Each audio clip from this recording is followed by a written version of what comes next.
Hi, I'm Tracey Brooks from Planned Parenthood Advocates of New York State, and I want to thank you for coming today and letting us talk about women's reproductive health care.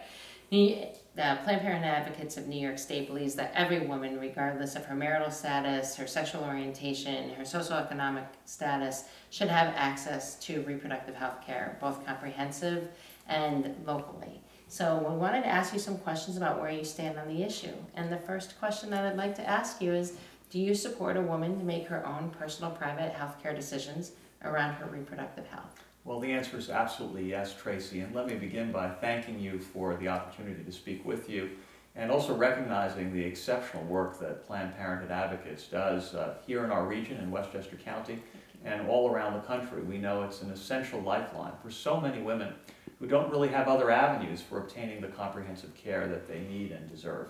So I believe strongly that reproductive health care decisions ought to be made by women and by doctors and not imposed on women by the government. And in fact, that's one of the key distinctions in this race for a county executive. Who trusts women to make their own decisions about reproductive health care, and who's going to be willing to stand up for women's constitutional rights rather than standing against those rights. Of course, we just went through a big debate here in New York State about the Women's Equality Act, and one of the key provisions of that act would have modernized the state's own standards, brought them into consistency with federal standards, and that was a big distinction between myself and my opponent in this contest. He opposed the Women's Equality Act principally because of its reproductive health care provisions. I was a strong supporter, and I will always stand up for a woman's right to choose. Thank you. We're thrilled. There are some other nuances that we wanted to talk to you about, and that's really around not only should women have the laws and the ability to make her own personal private health care decisions, but she should also be able to access reproductive health centers around the area and certainly closest to her home. Now, there are state and federal laws that really protect women being able to access health centers. But a lot of the protesting that happens locally, and those state and federal laws really are almost a sieve. There are some holes in them.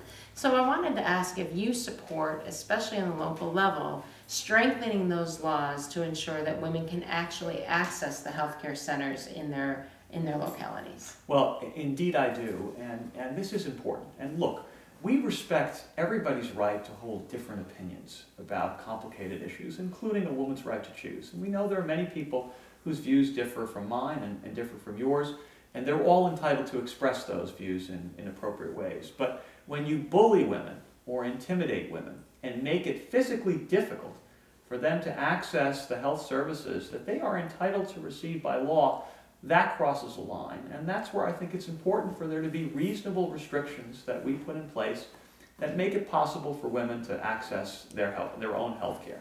So I was quite disappointed when County Executive Astorino chose to veto legislation here in Westchester that would have accomplished exactly that purpose.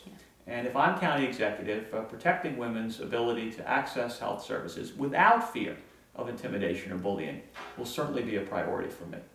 So I have one last question, and I thank you for your answers so far. We're hoping to get a good one here too. Public funding for access to reproductive health care. Not only is it a legal right for people to access health care, but it also has to do with the fact that it's basic, essential health services that women need to be productive, to be healthy, to protect their fertility. So currently there is public funding to help support people who are uninsured or underinsured to be able to access family planning services. And we are going to be implementing the ACA, the Affordable Care Act, beginning October 1st. But there's still going to be a group of people who still may not be able to access family planning services regularly. Either they still can't afford health insurance, they choose not to carry health insurance, or a number of other reasons. And we just wanted to ask if you will still support public funding for access to family planning health services. Well, you're right that the Affordable Care Act will change the dynamic and change the formula to a significant degree.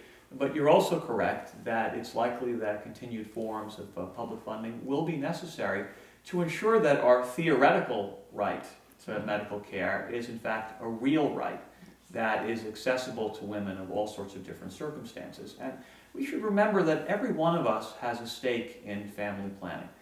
We want to make sure that every child is brought into this world healthy, wanted, loved, nurtured, ready to be embraced. And family planning is something that is essential. Access to contraception helps women and men make intelligent choices about when they want to have a child. And so I say this as a parent of 2 boys, 9 and 7 years old, who are the most wonderful things in the life that I lead with my wife. We feel so very blessed. And we want every family to have that same sense of love and togetherness. So I think it's critically important. And look, bigger picture, we know that even if the basic right to reproductive health remains intact because of the actions of the federal courts, and even that is tenuous given the composition of the Supreme Court, there has been a concerted strategy on the part of anti-choice advocates to pick away at that right around the margins so that it exists on paper only, but not in reality, so that clinics close, so that women who need access to those clinics can't afford it or can't get to them, so that in other respects the right to choose dissolves. So all of us who believe so strongly in this principle, whatever level of government we work in, there's work to be done to make sure that those rights are preserved and to make sure that women are truly respected in making choices for themselves. Well, thank you very much. Planned Parenthood Advocates of New York State appreciates your opinions on these questions. Thank you.